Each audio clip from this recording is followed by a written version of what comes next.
Hello, Year 10. Okay, so today and for the next few lessons, we're going to be looking at the stolen generation and a couple of different things surrounding it. So, obviously, we've already started out our lesson discussing what we already know about the stolen generation. Um, you know, with our whole study so far, this is kind of drawing it to a close almost, and this is a really emotional part of the topic. So if you come across any issues while we're going through the next couple of lessons, please do feel free to come and either talk to myself, who's coordinating the unit, or any of your other classroom teachers, so we can have a little bit of chat about it and see what we can do for you. Okay, so we've already spoken, like I said, a little bit about what we know about the stolen generation, but we're going to dig a little bit deeper now. We're going to start talking about about what it is and why it happened. So let's go. All right. So between about 1910 and 1970, many Indigenous children were forcibly removed from their families as a result of various different government policies, like the assimilation policy. Now, this 1910 to 1970 kind of date, it is pretty loose. The separation and removal of children has been happening all the way since back when the first fleet arrived in 1788. But this is what we really focus on, this 1910 to 1970 period of time. Okay, so the generations of children removed under these policies became known as the stolen generations. Now, it's an important distinction to make. It is the generations rather than a generation. 1910 to 1970, obviously, there's a lot of movement between this time, and we see various different generations going through the hardship of this period. So the policies of child removal left a legacy of trauma and loss that continues to affect Indigenous communities, their families, and individuals, even right up to today. So what happened and why did it happen? The forcible removal of Indigenous children from their families was a part of the policy of assimilation, like I said before.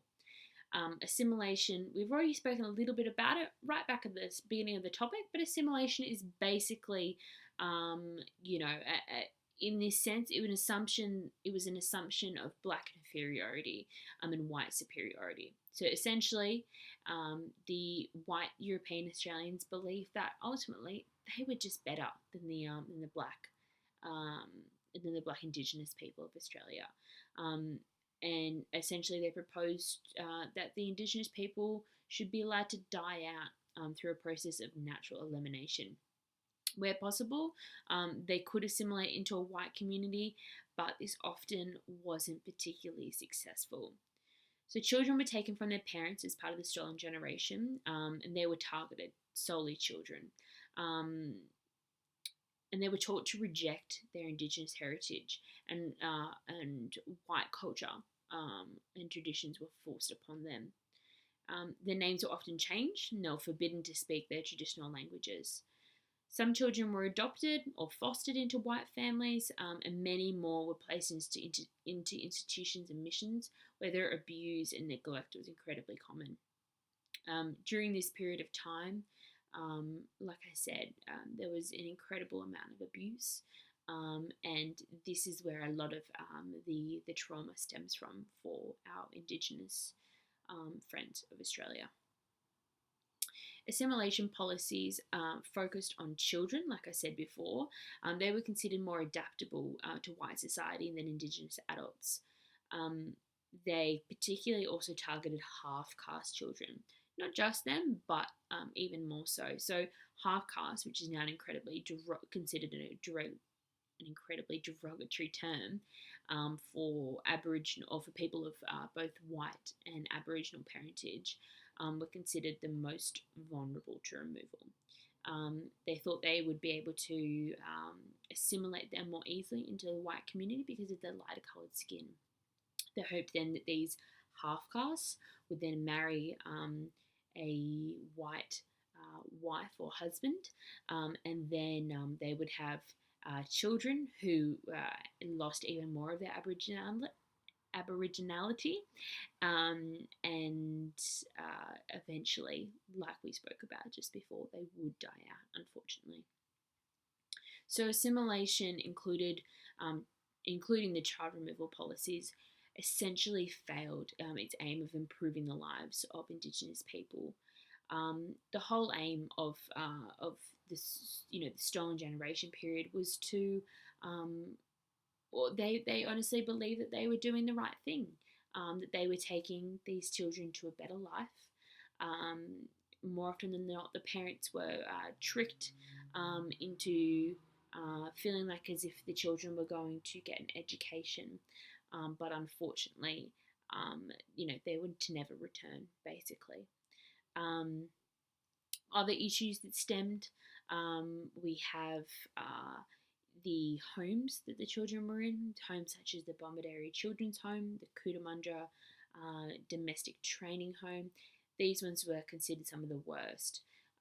There was incredible neglect. There was an extreme lack of education. A lot of these children would only get an education up to about year 3 or 5 before they were considered unworthy of any further education. There's one particular story of a young girl who was coming third in her class. She had managed to make it to year 7, so she was one of the lucky ones, regardless.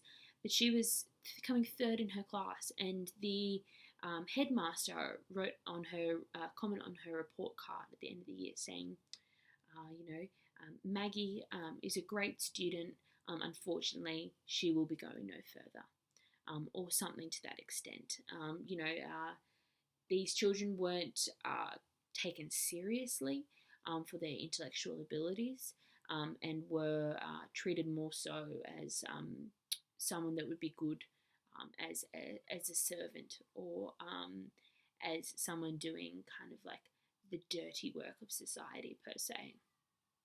So incredibly sad things happening at this time, and something that we really need to be reflecting on throughout the rest of this unit. But yeah, so the stolen generation was primarily about the aim of improving the lives of Indigenous Australians by absorbing them into this white society, but considering it failed, likely due to the fact that white society just didn't want to accept Indigenous people as their equals, regardless of any efforts. The stolen generation was something that is a big mark on our society, and that is why we are studying it. Okay, so now that we've watched our video, now that we've got a little bit more information, what I want to go ahead and do is start looking at our next portion of our work. So we are going to be looking at a couple of sources and doing a bit of a graffiti wall. We've done a graffiti wall before, but basically we're answering our who